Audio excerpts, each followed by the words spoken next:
100 days with the new Model Y performance, and man, has it been an interesting 100 days, from the delivery day issues to the car shutting down on us in the middle of an intersection, Tesla adding something that I've been begging for years, literally 2 weeks after I took delivery. It felt like every time I sat down to record an update on this car, something else would happen. But for the past month or so, it's been pretty smooth sailing, and well, to be honest with you, not at all what I expected from this car, like in a good way. Now, before we get into the car itself, I do want to quickly mention the buying experience. I've owned a Tesla since 2021. I've purchased a few more since then. So the Tesla way of buying a car has kind of become the norm for me. You go online, you see a price, that's the price you pay when the car is ready for pickup. You put your order in, you track it through the app. It's very seamless, no thrills, hassle-free. It's a very enjoyable buying experience.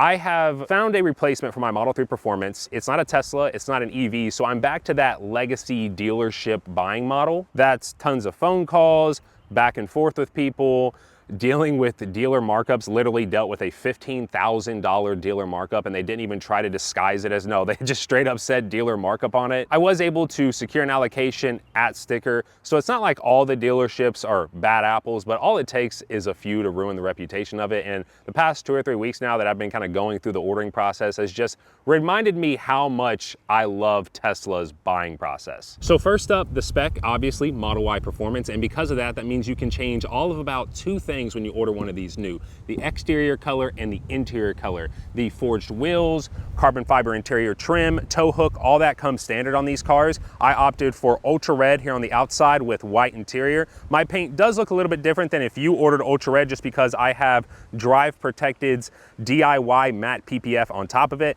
I've talked about them tons of times here on the channel. I have them linked down below, along with a coupon code on screen now that will save you, I think it's like 10%. Now, when I first picked this car up, I said I was gonna need a little bit of time to form some opinions on this new front end redesign, and maybe it's the addition of the performance bits, gloss black down through here, the trim wrapping up and over, that has kind of pushed me over the edge. Also, it could just be, you know, a lot like your wife, you just get used to looking at it, but I do like the front end here. I also think that the front end light bar design, now owning a light bar car and paying attention to other cars with light bars, I do think this is the most premium looking on the road. Acts as your daytime running lights. These are your turn signals. Your actual headlights are down here, and they are super bright. Keep in mind, you know, I've had a new Model 3, I have a new Model S Plaid. My Plaid's windshield isn't even tinted. This one's tinted, it's at like 55%.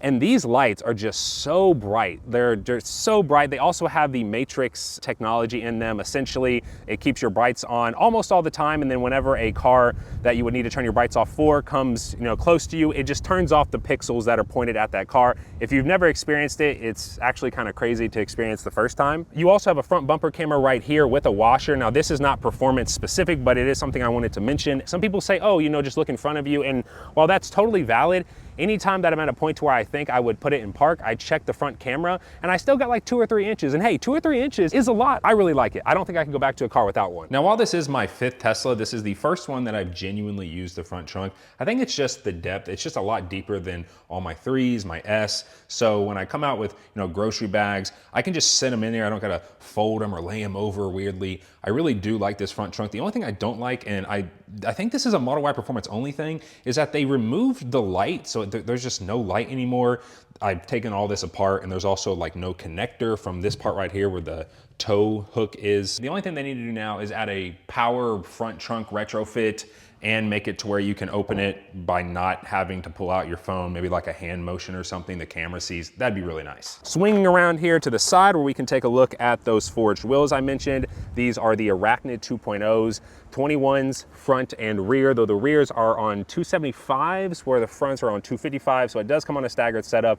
The tire is a Hankook Ion Evo AS SUV, and it's a T1, as you can hopefully see, which means it was specifically engineered for this car, for Tesla. It has the foam in them, and man, these things, despite being bigger 21-inch wheels, are quiet and comfortable. I've driven the long range premium back to back with this car, and I swear this car is more comfortable and quieter. It could also be that adaptive suspension, which is a performance only thing going to work. Yeah, I don't know what magic they're doing here, but these wheels are great. I have decided to leave the Aero insert caps in. Normally I take those out, I take those off of all my Tesla wheels, but with this being more of a utility vehicle You know, I don't really care too much about looks, more so about range and efficiency, and just, like I said, it's a utility vehicle. I also ended up throwing on these mud flaps here, which, I mean, I have PPF, so it's not like that they're protecting the paint too much, but if you don't have PPF, mud flaps are an absolute must. These are drillless, so they go into the existing holes. You don't gotta drill anything extra. I got them on the front and the back. I'll have them linked down below. Now, if you all watched my delivery day video, you'll know that this rear fender had a little dent in it right here. I still went through with delivery despite, seems like everyone in the comments was saying I was crazy for that. But I mean, this isn't my first rodeo with Tesla. I knew they were gonna fix it, and they did. They replaced the entire panel. It's perfectly color matched. It's all good. Now, while we're next to the charge port, this is a good time to mention another performance-only feature, and that is V2L, or vehicle to load. You can plug the mobile connector into this, use an adapter, and then plug stuff into the mobile connector and charge it off of it. You got two 120-volt outlets on there. And while it's cool to say my car can power stuff, I've used it seriously all of about this many times. Tesla, if you add the ability for it to power your home, then I'll get one of those bi-directional charging things set up to where it can power the home. But right now, I've not actually ever used it. Now, unlike the front end, the rear end I've been a fan of since they first announced and showed the new Model Y. I think it's just a combination of this really big, beefy, is it even a diffuser? Because it's also part of the bumper. I also love the like gray taillights, turn signals. I like the gloss black that runs across, the light bar, which you don't even really actually see the light bar. You see a reflection of the light bar, and then the car trying to do the automatic hands-free trunk on me. And all of this isn't just for show. This also reduces repair costs, as most fender benders and stuff will just be absorbed by this because this sticks out. Same with up here, and this is like a different piece compared to the hatch. So they actually did this to make repair costs cheaper. The performance adds the gloss black down here, some additional strakes, the badging, the carbon fiber spoiler, and the little slits on the side. The rear of this car is not only unique in comparison to everything else on the road, but I also genuinely think it looks good. But now hopping on into the interior, and let's enter through literally my favorite part about this car, at least coming from a Model 3. Well, yeah. Works when you don't want it to, doesn't when you want it to. Now, if you somehow haven't seen the storage space on a new Model Y, it really does punch way above its weight class. Here, I'll start getting all this stuff out of the sub trunk here. No gas tank, so you do have extra storage down here. We have sunshades, which I'll have linked down below. Yeah, the glass has been improved a little bit, but I mean, if you live in a hotter climate, you're still gonna need sunshades. Got a dog hammock, some charging equipment, a Starlink Mini, and just to kind of show like how deep this is, you know, I'm 6 foot, 240 pounds. I really need to go on a diet, honestly. And this is me curled up here in the sub trunk. Getting out, you also have side cubby pockets. I do have some bins in there. It just helps, you know, we put dirty stuff in here so it doesn't get to the rest of the trunk. Bins on both sides, and one side isn't like smaller than the other. They're both good size, ton of space. I don't think I've had something that I knew I wanted to put in this car that didn't fit. And here's our all-weather floor mat. I have this link down below.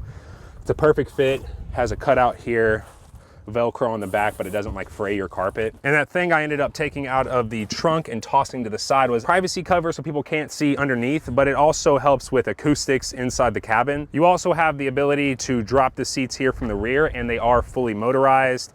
They're pretty quick too. You can watch them. And then you can bring them back up as well, push of a button. The seats do fold flat, and with them folded, you get an enormous amount of storage space along with a good opening. I believe it's somewhere around 75 cubic feet. People put mattresses back here in camp all the time. It's really no secret that Model Y has a great amount of storage space. Now, the ability to put the seats up and down from the back is cool. You can also do it from the rear seats here. There's like buttons on both sides. You can also do it from this little screen. I think the most convenient thing is the ability to put it up from the front screen here, as the amount of times that, you know, I have the seats down, I drop off packages or something like that, and then I go to drive away, I'm like, oh shoot, the seats are down, I want to put them up. I can just quickly reach in here and unfold. Oh, there we go. And then same thing over here, and I'm in the seat, so it'll give me a little pop-up. It's like, hey, we're gonna move your seat for a second. And the car knows just how much to move it so I can clear it. Now, I know some of you all are probably sitting there wondering when or if I'm gonna start glazing the headliner. Right now, it's big, it's black, it's beautiful, it's so beautiful. BBH, it's all I've ever wanted, man. You know, it makes the killing of S and X slightly less annoying. The only way to get a black headliner in a Tesla was gonna be Cybertruck. But now, if you go buy a premium or performance Model Y, you get black headliner. Now, it's not Alcantara, it's the exact same material, just black. In fact, the rear part that holds that privacy cover I showed, it's the exact same material as that. It perfectly matches. And you know, it's a little annoying that they introduced it 2 weeks after I picked up the car, but most of the people that picked up the car when I picked up the car were tax credit orders. Like, I don't think anyone that got the tax credit got the black headliner, because I think they had already delivered all of them by then.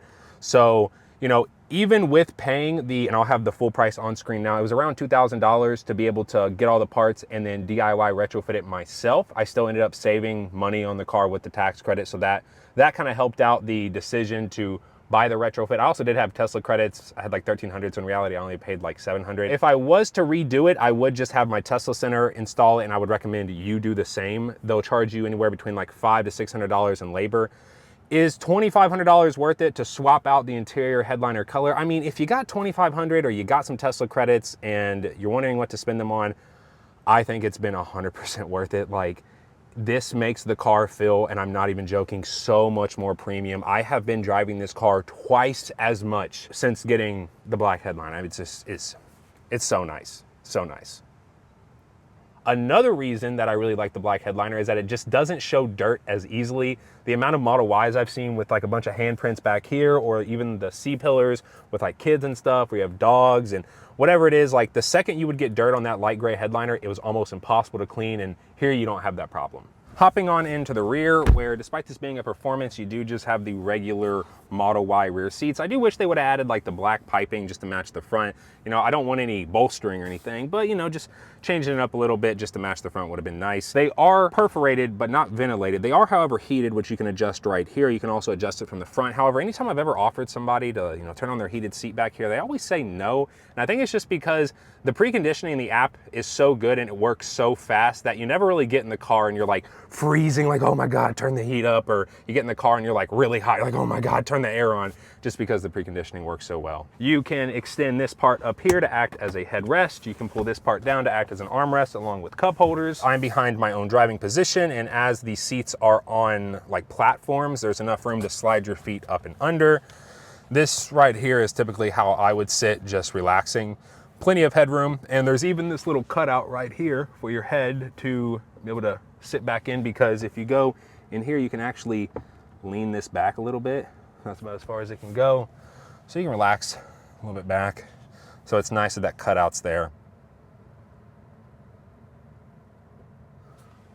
Yeah, you can also push it forward a little bit too. Coming from 3NS, where the rear seat is kind of slanted up, so it kind of puts your knees upwards. This one's more flat, which thus, I mean, I think is just more comfortable. I mean, I can almost get my legs completely flat here. Actually, I think I can angle them downwards, so plenty of room. In fact, whenever I go out now with, you know, friends and family that aren't, you know, kids riding back here, I actually prefer the Model Y just because it's so much more roomy and spacious and comfortable for adult passengers. You have your carbon fiber trim along with your interior accent lighting, which we'll look at more up in the front. You can control HVAC down here along with where it points at. You can adjust the seat. You can also adjust this front seat here from the back as long as no one's in it. You can mess around with music, watch stuff back here.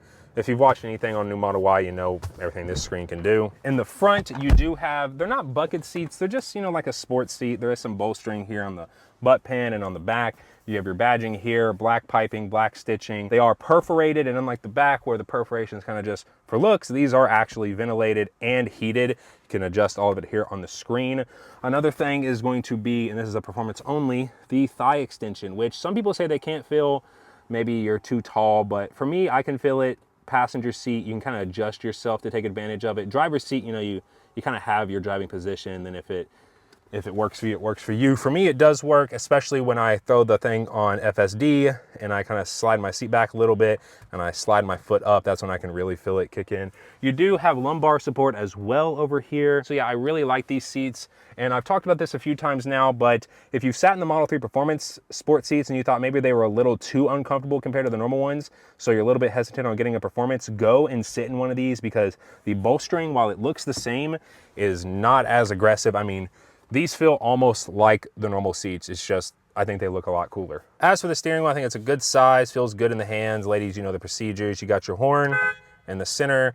You got your camera over here. You can swap between front and rear. You have your voice command button right there. And if you long hold, you can access the AI assistant Grok. You have your flash high beams, parking, all that stuff you can change over here. Wipers. These are physical buttons as well, unlike S and then the original release of Refresh 3, which were haptic, where if you kind of drove and your fingers rested on them like this and then you went to press them, they'd time out. You do have your turn signal stock over here. There is nothing else that this stock can do. It's just your turn signal. You can see here we got our blind spot monitors popping up. The steering wheel is also heated. You can hop in here and adjust the heat, 1 or 2, or you can put it on auto. Now, when I originally got this car, I thought that my brain was gonna have a hard time adjusting because I was driving S, which has a yoke and the buttons on the steering wheel, versus this, which is round and a stock. But my brain has now adjusted that whenever I have the yoke in hand, because the yoke does feel a lot different than a round steering wheel, my brain just automatically knows what to do now, versus when I feel a round steering wheel in my hand, I like subconsciously look for the stock. As for the interior layout and design, and first up, shout out the rotating screen mount. You don't know you need it until you have one. It's like a 30-minute install. I have it linked down below. Seriously, one of my favorite accessories. You know, the interior is not for everyone, but I do find that most people that criticize the interior have never actually owned or lived with one, because once you're in here, like it doesn't feel cheap. It doesn't feel, you know, IKEA. I mean, it's minimalistic, but it's not like the older 3 or the older Y where it was like super minimalistic. I mean, you got your dual stitching up here, you got your carbon fiber insert up here, which can be swapped out for a fabric or whatever you want. You do have speaker grills here on the side that go into more carbon fiber, as is the performance. You have your ambient lighting, goes all the way around, and it can be adjusted here inside of the lights. You can change it to whatever you want or use the color wheel. Wireless chargers with some silver trim, more dual stitching. The handles on the side, dual stitching. I mean, it feels really nice, and it's a big step up over the Legacy 3 and Y. And while I wouldn't really consider this a driver's car, the steering wheel, pedals, and then just like nothing in front of you really does make it feel driver focused, if that makes sense. I know some people do want an instrument cluster or even a heads-up display. Now that I've owned an S and, you know, I saw R2 and everything, I do think a nice little instrument cluster here would be nice, and I think Tesla could integrate it well. Now, as this is an electric car, you don't have a shifter or a gearbox here, so now all this is just extra space, cup holders, more space. I mean, you can go all the way down in here. Y'all probably can't even see that. I mean, this is a full-size tissue box. Just disappears. Here is a little tray I have linked below. It's got, you know, sunglasses and stuff in it. Sit that in there too. It can slide back, that, and then close up. I mean, just so much storage space under the armrest here. USB-C adapter. I mean, good amount of space. I have some cables and stuff sitting down in here. And you do have more USB-C connectors down here beneath the screen in the rear that you can easily feed up to the front. The storage space up here in the front is fantastic. Also, my radar detector, I know people are gonna ask, it is the Uniden R8 and it is hardwired in here. It runs through here, the headliner, down through the A-pillar and into the kick panel. I did have it attached to the blend mount here. I was just using the one from the Model 3. It worked. I mean, it wasn't a perfect fit, but I have my S's up here, and I actually liked it being up here because it's like up and out of the way, so I just kept it up here. This is my preferred spot now. This kick panel down here was actually the culprit as to why our car ended up shutting down in the middle of an intersection. I took it to a tint shop. I've taken all my cars to this shop. This shop does, you know, very, very high-end cars. They're XBEL certified. They're on Tesla's list. And it was just a freak accident. Water ended up getting into the A-pillar, ran down to the kick panel, got into a connector, and the car went into a fail-safe mode and shut everything down. Tesla took the car in, swapped out the connector, made sure everything was good to go, and then gave me the thumbs up. They also did it all completely for free, as like, we're sorry for some of your delivery day issues. And when they had the car for that, because this happened like right after we got the car, they also fixed all of our delivery day issues, which, like I said, was that rear fender. And then also the seat back here, it just wouldn't unfold, like it was stuck folded. It was a calibration issue. For whatever reason, Tesla has locked the rear seat calibration controls behind service mode plus instead of just normal service mode. So I don't know why that is. If it wasn't that, then I could have just fixed it on my own. But all around, I've enjoyed my time in this car, whether that's in the rear, the passenger seat, the driver's seat. Most of the time I'm spending right here in the driver's seat. I'm glad that they toned the bolstering back a little bit for more comfort, considering it's an SUV. I like what I see when I look around the car. I don't think cheap IKEA interior. Also, this isn't 2020 anymore where, you know, you push on stuff and it moves or shifts, or when you drive, you hear everything shifting. No, everything's dead quiet. We're gonna get to driving here in just a second. So I very much have enjoyed my time in this car and will continue to enjoy my time in this car. The only issue literally throughout the entire car, is that this light up here doesn't like perfectly line up. I've been meaning to get Tesla to adjust it, and they will adjust it, but I just haven't gotten around to it. Now, what about range and charging? Both are fine. The EPA estimate for this car is right around 300 miles. Real world, we're seeing 260, 270. Over the past 5,000 miles, we've averaged around 290 watt hours per mile at an 80-ish kilowatt hour battery pack, 3 to 3.5 miles, real world miles.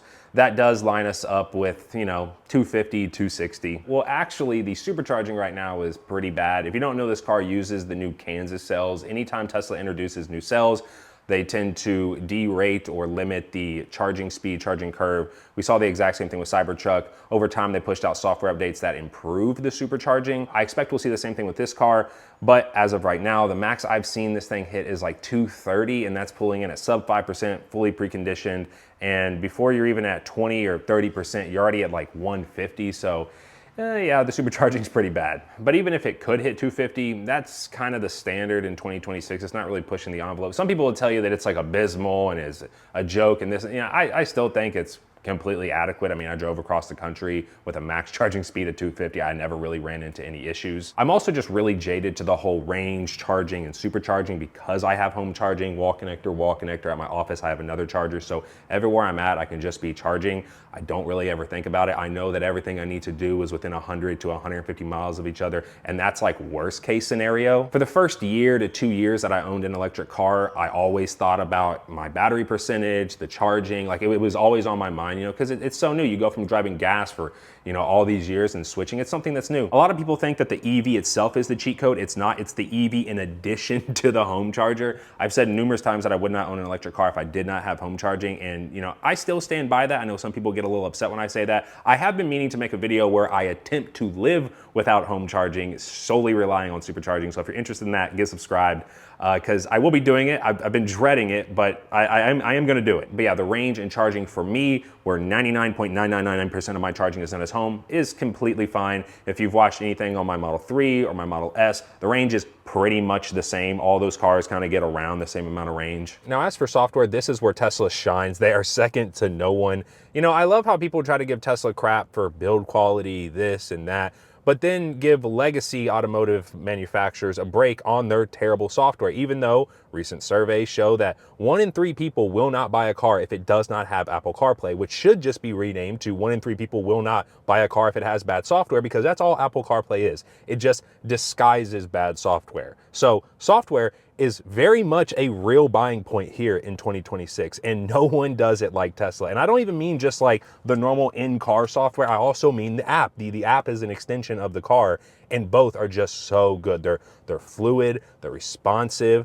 they're intuitive, it's nice to look at. It works exactly how you think it works. Okay, I wanna rearrange my icons. I probably need to push and hold right, because that's how it works on like an iPhone. And that is literally exactly how it works. Like, it's so intuitive. Unless you're coming from something like a Rivian, even a brand new car right now, 2026, coming into 2027, going from that to a Tesla is gonna feel like going from a flip phone to a smartphone. And it just continues to get better. Like, there are things that this car can do that it could not do when I first got it a few months ago. Like, watch this. I come over here, I push and hold.